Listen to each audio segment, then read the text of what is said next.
Welcome to the Science of Gratitude podcast. I'm your host, Dr. Valerie Mukanga, and each week we'll explore how gratitude transforms our lives through powerful stories and insights. Let's dive in. Hello, everyone, and thank you for tuning in to the Science of Gratitude podcast. I have a very, very, very good friend of mine today, Dr. Anease. She's going to tell us her fantastic story. I know she's a great storyteller. We always tell each other stories. I know that. You will love her. You will love her. So anyway, Dr. Anease, please, can you introduce yourself to the audience? Sure. So I'm Dr. Anease, as in a medical doctor. I finished some of my training or completed part of my training with Dr. Mukanga, and right now I'm happy to share some stories with you. Thank you so much. So let me ask you this. In your own terms, how do you define gratitude? I define gratitude as recognizing facts that are there and appreciating those facts. Mm-hmm. Wonderful. And does that have to do with anything, anyone, in your own terms?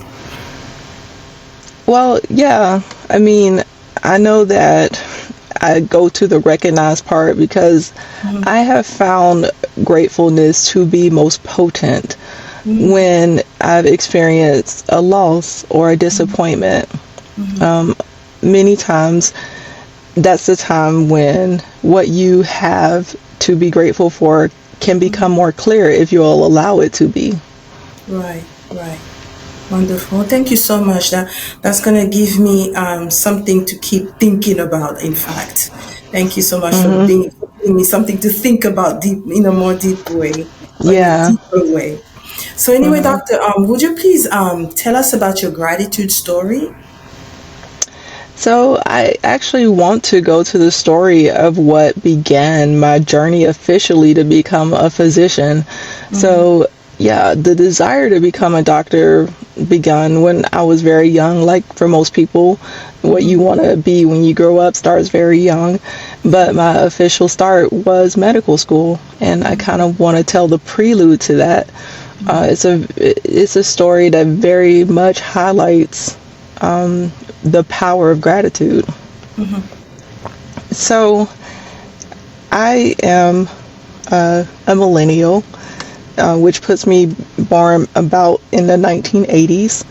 And during that time, there were not many doctors that were my race or had my background for me to look up to. So even though very early on I knew that I was interested in being a doctor, I always thought it a dream that was very much distant and unattainable, even when I was young. I remember looking at the Cosby Show and seeing the main character was a doctor, and and it was nice to see myself represented in that way, because we had the same racial background, but it also seemed like just something that was on TV, something that was a fantasy, and I had always had these double feelings about it. On one hand, I wanted to be a physician, and on the other hand, I had great doubt that I could ever achieve that. So fast forward to me being an adult and having finished my 4-year degree, and now it's time to either go out into the workforce or continue my education. And if you want to be a doctor, that education would be medical school. And so the moment came, and all the doubts and insecurities seemed to have grown since that time. Even with the accomplishment of having now a bachelor's degree, it also exposed me to the challenges of competition in the academic field, and it sowed more doubts. And somehow I was inspired to at least try to make an effort to see if maybe I could get accepted to a medical school. And it took everything I could muster to overcome my insecurities. And I did, and I didn't get in the first time I applied. It was very crushing. And when you have a crushing disappointment, as you know, because we've all been there, we've all experienced it. Absolutely. There, yeah, there are several ways that you can respond, and I do think that gratefulness in that time can be very helpful, but I do know it's very hard. It has to be an effort. It has to be a very deliberate effort. So Right. hopefully, through my story and through my experience, I can tell you why it's worth the effort. In times that are most difficult, why making an effort to be grateful is worth it. Yes, please. So, yeah. So, finding myself not being accepted, being disappointed, having had happened what I always feared would happen, I would try and I would fail. I went for a plan B, and that plan B involved going to do something that was ancillary to medicine, ancillary to practicing medicine as a doctor. And there was a university for that taught in the ancillary sciences of research and such, and that is where I met you, Dr. Mukanga, and Yes. you were completing your dream of your education to become a dentist Yes. and a doctor in that field, and I was here in the ancillary kind of wilderness. Didn't know it then. My response was not so much gratitude, it was so much just do something not to feel the pain of failure, the pain of rejection. So I would frame it as to not feel that pain. I just went over to do something else and tried to forget that I ever had the dream of going to medical school, and kind of label it, something that was, a ridiculous little diversion. It was, and it was a way to deal with it, to bury it. To bury it under going after something else, under pursuing something else, and under the statement that I never really did want to be a doctor. And I'm glad that that's behind me, and I'm glad that I tried and didn't get in. It was a lot of burying, There was very little gratefulness there, because if there had been gratefulness, I think that maybe I could have looked at the the real facts of the situation. I could have been honest, being honest is the opposite of burying something.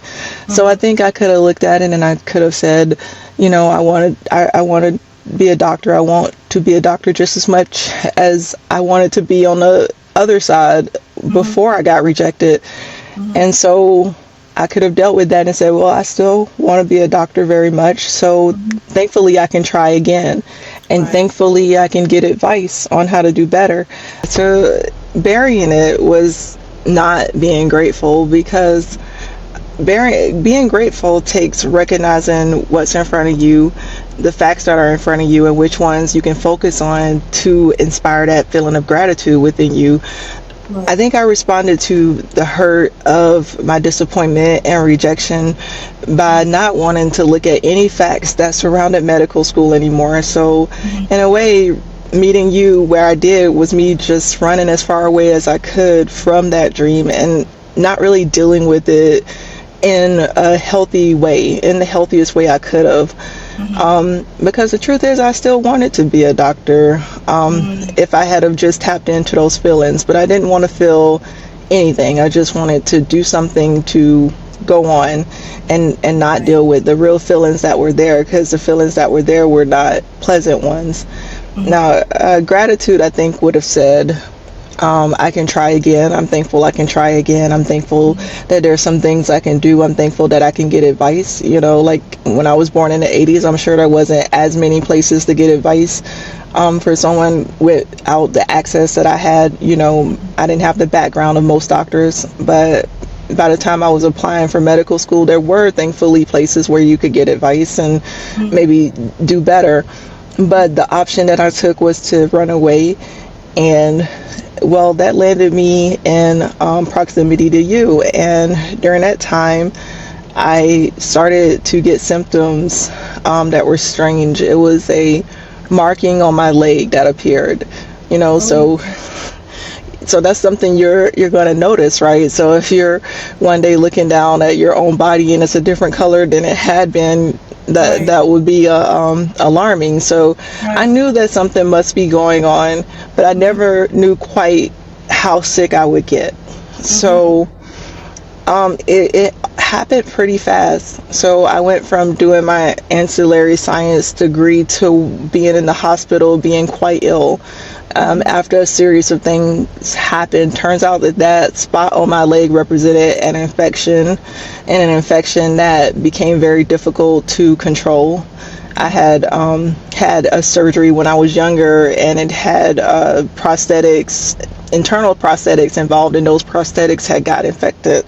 And if you know anything about foreign bodies in your body, that can get very serious very fast if one of those foreign bodies were to get infected. So that is the situation that I had, and it did bring me quite near to death.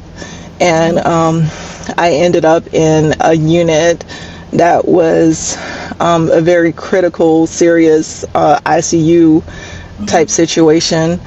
And the first night I was there, the other patient that was across the room from me coded and died.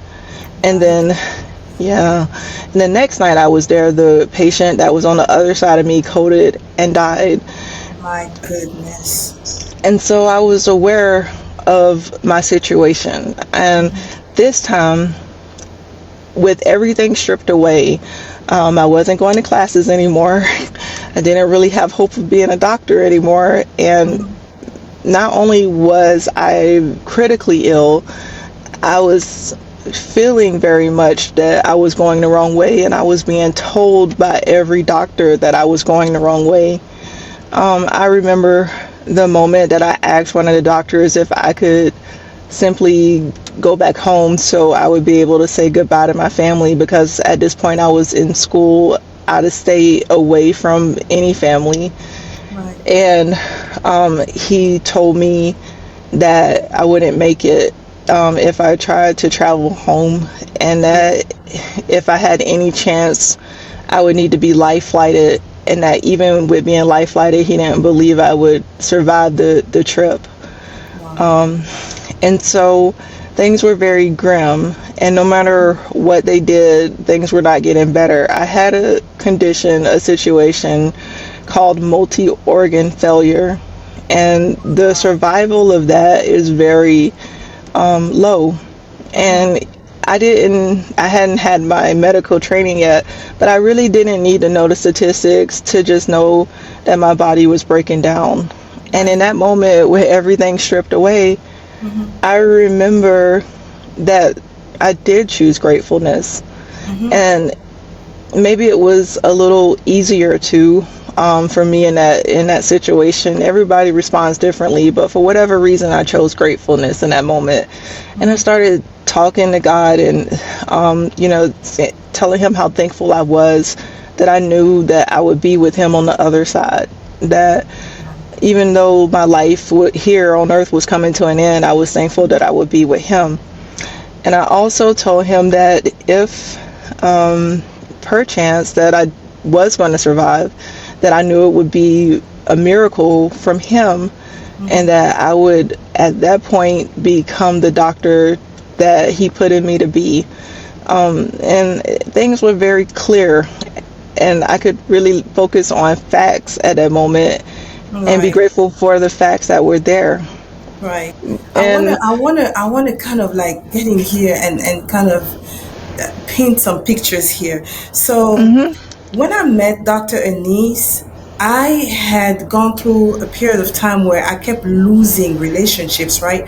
People who were really dear to me that all of a sudden, for odd reasons, would just stop communicating, especially because I left from another city. I lived in New Orleans, and so I lived there for almost 10 years. And then when I moved, it's like the people acted like I was never close to them. So that was devastating because, and we left because of Katrina. So there was that trauma, and adding to, losing friends type of trauma. So I started praying for friends, and I asked God, please, to give me godly friends. And Dr. Anease at the time, Dr. Anease was actually the first friend that I got. And the way we met, it was that we were roommates, right? And I looked up to her. She was amazing, absolutely loved the Lord, was really not only loyal, but very, she was very righteous, right? And so I really, really got to know her. And when we met, so the first semester was great. The second semester was when I started having, because you would know that I told you guys that I ended up repeating a semester. So that tough semester was when Dr. Anease and I, were together. So every time after a test, ended up having, I always had these panic attacks, and I never recognized them to be panic attacks. And so when I would do that, it's like I was frozen. When it was time to study, nothing was getting in my head, but I didn't know to get the help because I didn't know it was anything, right? I thought it was just me being scared. And so when I would take a test, Dr. Anease would always take me to go get some ice cream. Yeah, yeah. So, yeah, and those were great times. They were. And I really did. I looked up to you the same. It's not just to return a compliment. I mean, you were doing what I had actually wanted to do and had failed to do. You were actually doing the thing of becoming the dental professional, the doctor, and I didn't know you could be so funny at the same time, and so so. But also, I want to go to the righteous thing. I remember the night that you drove me to the hospital for maybe the second or third time, because this was quite an ordeal. And this was the big one. This was the critical floor. And so when I got on the floor, I remember being on the gurney and rounding the corner and seeing in big letters spelled out heart failure unit. And even without being a doctor, I knew that sounded all bad. I had just come in with a simple leg infection, and things had went wrong, and I was having an organ that's pretty important failing. Right. So, and I don't know if either one of us knew how deep I was in medically when you took me to the doctor through the emergency room that last time. But by the time we got to that floor, I think the gravity hit both of us, because I was feeling it. I was very sick. And then my new friend, Dr. Mukanga, was now with me. And I really had no expectation when I asked her to drive me to the emergency room, except that it was nice that she would give me a ride. But she took me in. She wouldn't leave me. And then when I finally got to the emergency part and got seen, I thought, okay, she'll, like most people would leave you at that point if they're not family.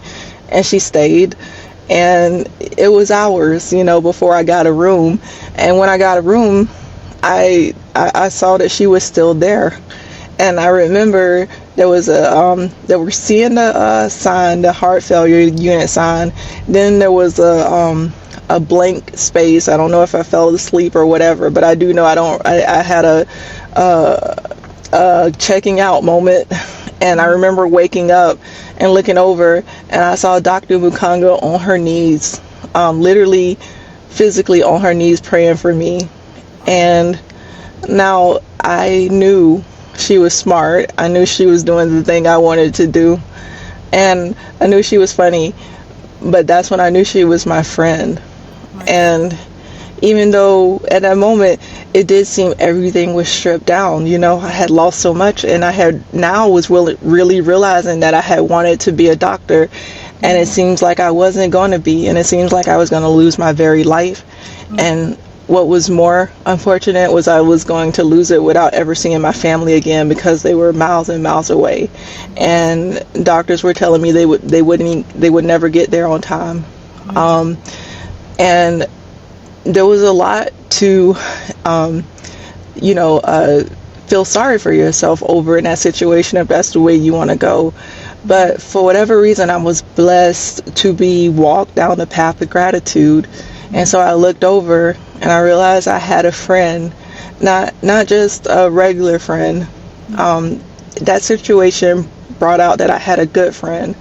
And it's funny that you would talk about having had relationships where they were falling apart for no good reason, because up until that point, I remembered experiencing the same thing. So you get kind of scared it's going to happen again. So even if you're having fun with the person and y'all are vibing and y'all seem to be on the same energy, you start trusting those moments less and less because you've had some experiences that were disappointing. And so it was really a miracle to be guided down that pathway of gratitude and to be open to have a new friend and to be shown so concretely that I did have a good friend. Now it's more than a decade later and we know it's solid, but right in that moment, Almost 2 decades. almost time flies, yeah. I know. Yeah, but almost, yes, almost 2 decades of friendship, of solid friendship, and to be able to have that highlighted in the moment was a blessing. So even with all going on, to be able to see the realness and the solidness of a moment a lot of times does take the hardest of times, and you have to be able to catch it, and the way you catch it is being grateful and being open to what God is doing in the moment. Right. I remember this is not a hindsight thing. This is a moment that I remember looking over and seeing somebody on their knees for me, praying for me, and realizing that I had a solid friend. And for whatever time I had left on earth, I had a solid friend, and I was grateful. I had a solid friend in the moment where you need it most. There is scripture that says that there is a friend that sticks closer than a brother, and I was wanting to have somebody around me that cared, somebody that was family, and I had been told that wouldn't happen, and there it was, somebody that was a blessing from heaven that you can't go buy at the store. You can't go buy a solid friend at the store. Right. And so that was a moment thing, and then in hindsight, I'm grateful now.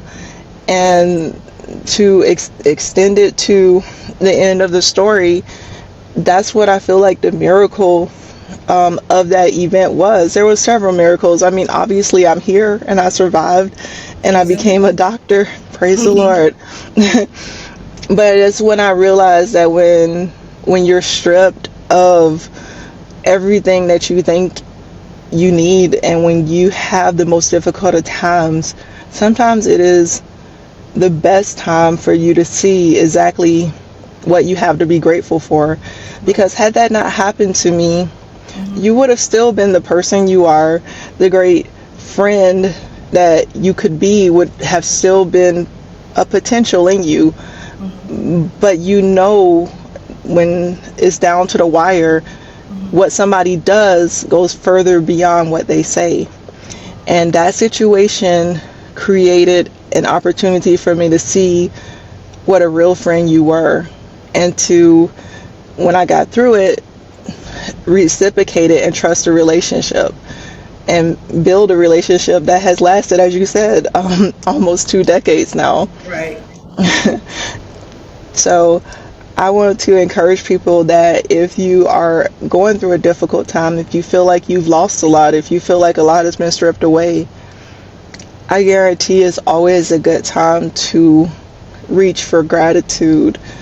Because though nobody wants the hard times, Nobody. you have to, that's right, nobody, but you have to grab on to what's there. You have to strengthen what remains. That is the best way to make it through life. That's what I have found.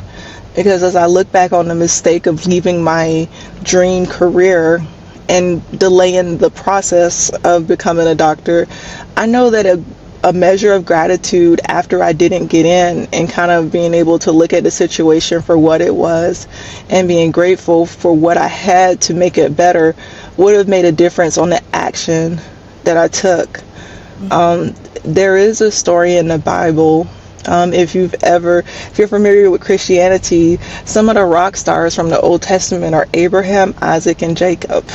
And if we go, yes, and if we go to Jacob, he had to deal with a lot of loss in his life, and so there is scriptures where he lost his mother Rebecca, and it says that his wife Rachel comforted him. So he was able to receive that comfort even though he had had a big loss. But then you go a little further and you see that he had a son named Joseph, and when his son named Joseph was taken away from him and he was told that Joseph was no longer here, that he had died, there is a scripture that is so profound to me. It says that he would not be comforted. Now, any of us has had a loss, especially of another person. Yes, it's hard to receive comfort, but it says he refused to be comforted. And so, at some point, it does become a choice. It may be a hard choice to be comforted, to move on, to accept a new life without a person or without a thing, and to strengthen what remains and to be grateful for what you have. But you're not really living if you don't do that. You're not really living if you won't receive the comfort that God has sent you. You're not living if you won't receive the blessings that he's given you despite the loss.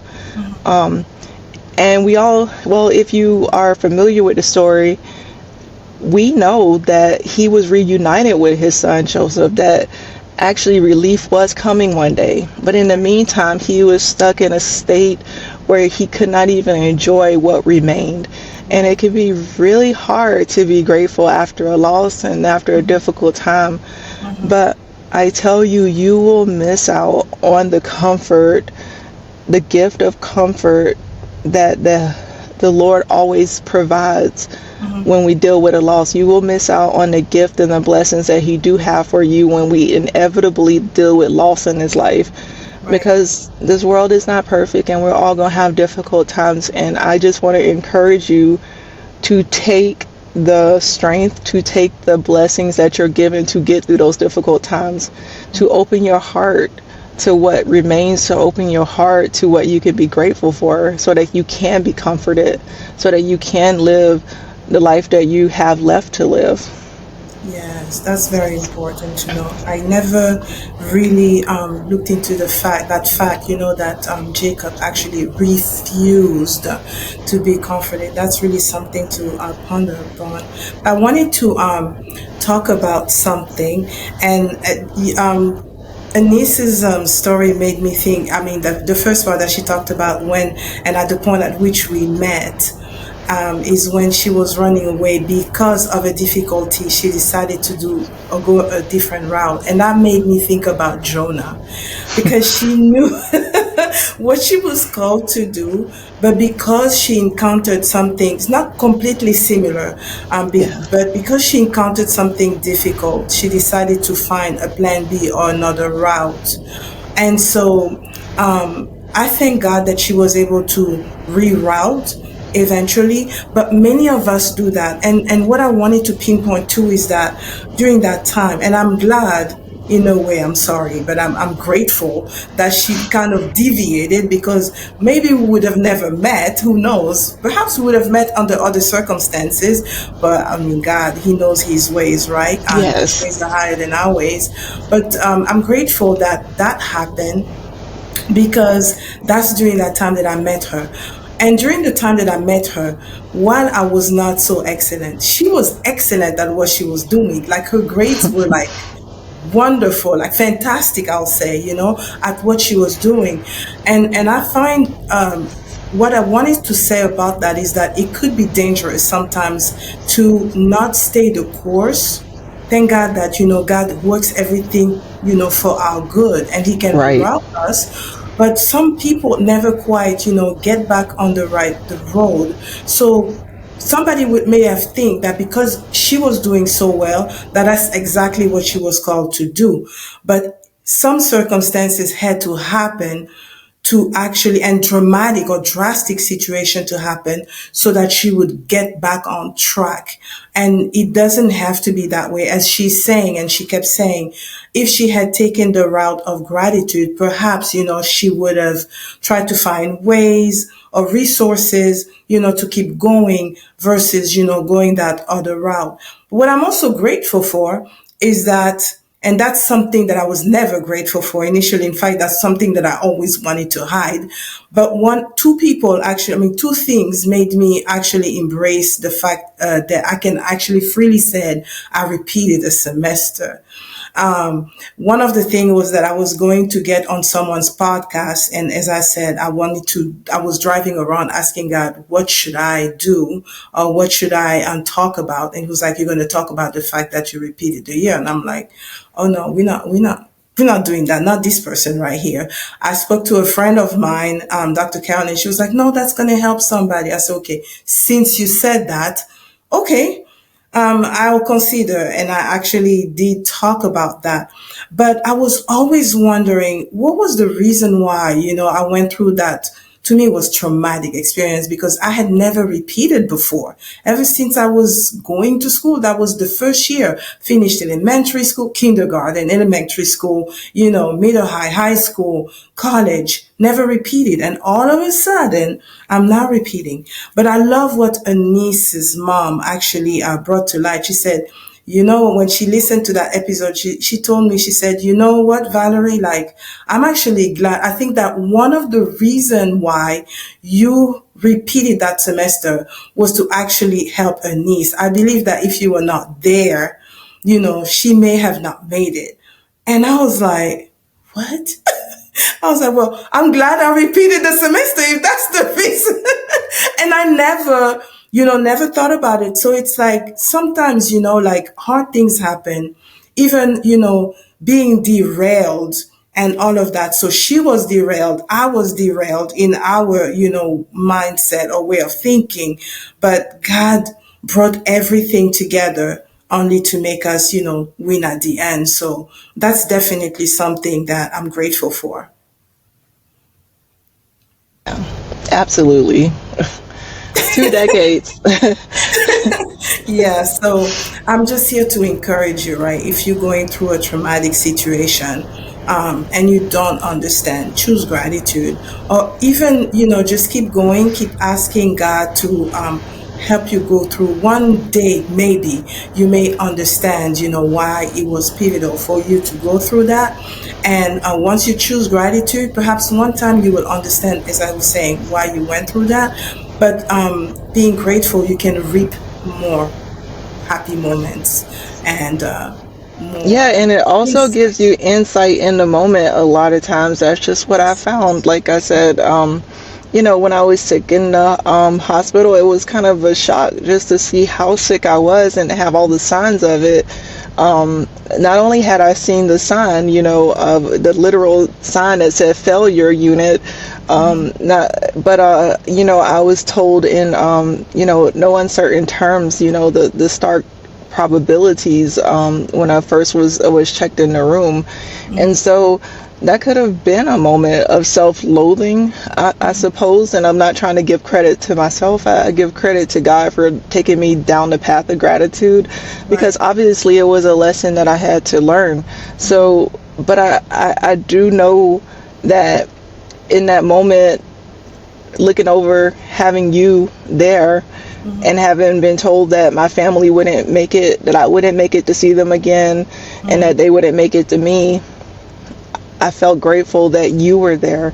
And only God knew that, years down the road, we'd be able to appreciate so much that came out of those hard times, Right. including the friendship. But even in the moment, that gratitude gave me some insight. It was like, wow, all this time I've been with this beautiful person, this person that I admire, this person that's where I want to be. And didn't even know, the anxiety you were going through, the panic attacks, didn't even know, just, person in front of me put together, this beautiful person, but I didn't know that beautiful person was a real friend that would, not just say, I'm going to pray for you, bye, and I'm leaving the emergency room, but was literally right there in the flesh praying for me. And I knew in that moment, you don't get more family than that. And so even though my family couldn't be there, I realized that God had provided me with family out of nowhere. Right. And there was a miracle right there. It was something to be grateful for. It was insight, and it was something that got me through and helped me fight and get the miracle that I did, of surviving. Yes. And I was glad when your mom and your dad did make it in town. Oh I yeah. didn't, as you're talking, I never realized how severe it was. And it's funny because it's like you're making me relive these things because right now I only, thought, it's almost like I forgot all of those things. Like, you Yeah, well, just, I mean, what you said goes to attest to the fact that I had been in the hospital multiple times in the episode, because you said my mom and my dad made it, but that was the first hospital stay. But this last right. one, this last one where forces were really working hard to get me up out of here, only my dad could make it. And that in itself is his own story, because my dad took the vehicle that he could to get there. He didn't have time to rent one. It would have took time, and he drove straight from work.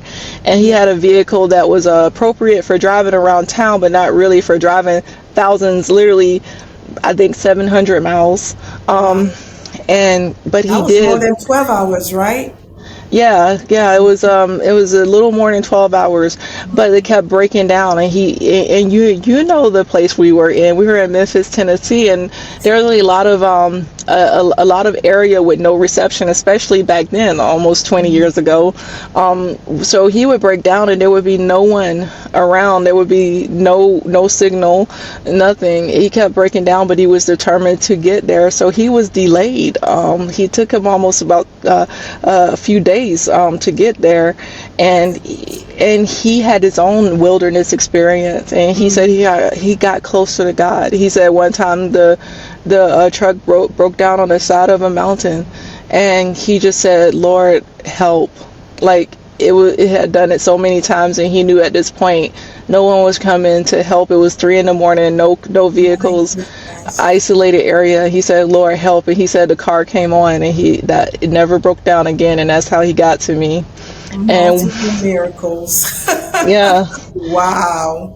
and when he got to the hospital, they now you'd have to be in hospital culture to know that this happens. But when somebody who is young, at the time I was young and healthy, is going to pass, these people start hanging around the room to try and retrieve organs, and to try and to speak to the family about being an organ donor, which, no hate to them for that, but we, usually as a family and as a patient, you have different purposes than they do.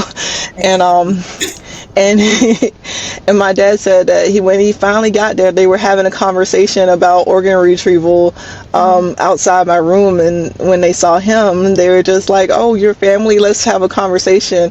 And he refused to have that conversation. And he told them, he quoted a scripture. He said, "She's gonna live and not die and declare the works of the Lord." And so he Amen. got there just around the time that they were looking for my organs. Goodness. So it's just a lot of miracles in that story that, that even I forget until we recite them, so that we can be Right. grateful. Because, Yes. Yes.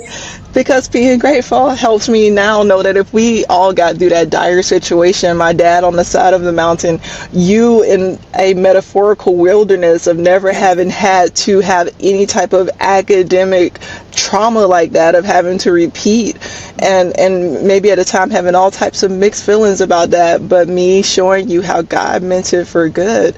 And like me definitely being the person that was near to actual physical death, all this recall does stir feelings of gratitude, but also inspires me to believe that there's really no situation so dire that he can't turn for good. Right. And you talking, I'm glad you talked about, your dad piece, because that makes me think about the love of a father and the love Yeah. of our heavenly father, who would go, to greatest extent to just make sure that we're okay. Yeah. Yeah. Love it. Love it. Well, Me anyway, too. doctor, we could go on and on. We could go on and on. Sometimes we have these conversations for hours and hours. But I would like to invite you once more, at some other time, because I know you're a lady that's full of testimonies, and I would like for Yeah, you to share them one more time, another time. Would that be okay with you if we invited you over again? absolutely. God's been good to me, and you're my solid good friend, of course. Wonderful. Thank you so much. So let me ask you this. If somebody wanted to get in touch with you, or wanted to, do something maybe with you, because I know that you have, so many projects that you're working on, how would somebody be able to do so? Oh, yeah. So if you want to get in touch with me, it's really simple. dranease@gmail.com. Okay, and that's Anease. Yeah, so doctor as in DR, and then my first name ANEASE @gmail.com. Wonderful. Thank you so much. Thank you so much for saying yes to our invitation. And we're Sure. definitely looking forward to seeing you another time. And so for everyone else, I know that you were edified, that you were inspired by this story or encouraged. If you are someone who went through, a difficult problem that was health related, or, a story where things are not quite going well in whatever area of your life, could be educational, could be whatever, please be inspired by these stories. See how, God can coincide, make things coincide, and, make them work together for your good. Yeah. If you were one person who had, issues where you were losing friends, see this, our relationship, as, something that can encourage you, that if you pray for friendship, God will lay down just some great people on your side so that you can do life with. My prayer is that you truly will be encouraged by this episode, and that you will embrace gratitude as a way of life. And that being said, we shall see you next time. Till next time, you be blessed. Bye bye. Thank you for listening to the Science of Gratitude podcast. If this episode resonated with you, please subscribe, share it, and leave us a review. Your support helps us keep spreading the power of gratitude. And until next time, stay grateful. God bless you.